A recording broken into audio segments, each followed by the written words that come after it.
پہلے آپ مولانا الیاس قادری جو کہ بابا جانی کے نام سے مشہور ہے اس کا یہ ویڈیو کلپ دیکھیں، پھر اس کے بعد اس پر بات کرتے ہیں۔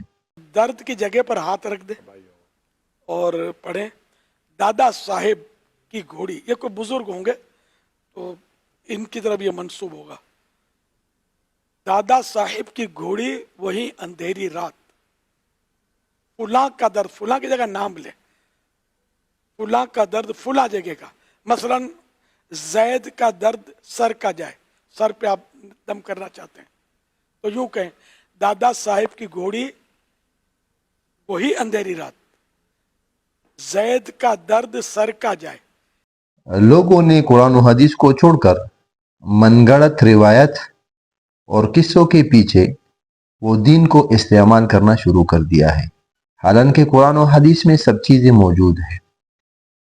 یعنی یہی جو ویڈیو میں دکھایا گیا ہے کہ اگر کسی جگہ پہ درد ہو تو یہی والا مسئلہ اللہ کے رسول علیہ السلام کے پاس بھی آیا تھا۔ اللہ کے رسول علیہ السلام کا ایک صحابی ہے عثمان بن ابی العاص الثقفی رضی اللہ تعالیٰ عنہ، تو اللہ کے رسول علیہ السلام کے پاس آئے انہو شکا الی رسول اللہ وجعن یجدہ منذ اسلم، جب سے اسلام لائے تھے تو تکلیف تھے جسم میں، تو اللہ کے رسول علیہ السلام کے پاس آئے کہ اللہ کے رسول میرے جسم میں تکلیف ہے، درد ہے۔ تو اللہ کے رسول علیہ السلام نے یہ نہیں کہا کہ دادا صاحب کی گھوڑی وہی فلانی رات، فلاں کا درد فلاں جگہ سے یہی لگے میرے آس، تو یہ نہیں کہا اللہ کے رسول علیہ السلام نے، بلکہ شرعی کلمات اس کو سکھائے۔ کیا کہا اللہ کے رسول نے؟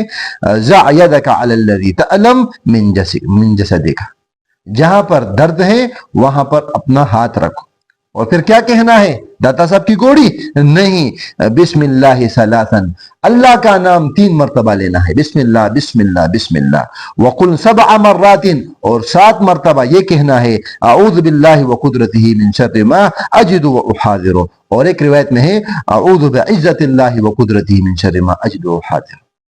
تو 7 مرتبہ یہ کلمات کہنے ہیں۔ اگر کسی کے سر میں درد ہو، کسی اور جگہ میں درد ہو، تو بسم اللہ 3 دفعہ، بسم اللہ بسم اللہ بسم اللہ، اعوذ باللہ وقدرتہ من شر ما اجد واحاذر، 7 مرتبہ یہ کہنا ہے۔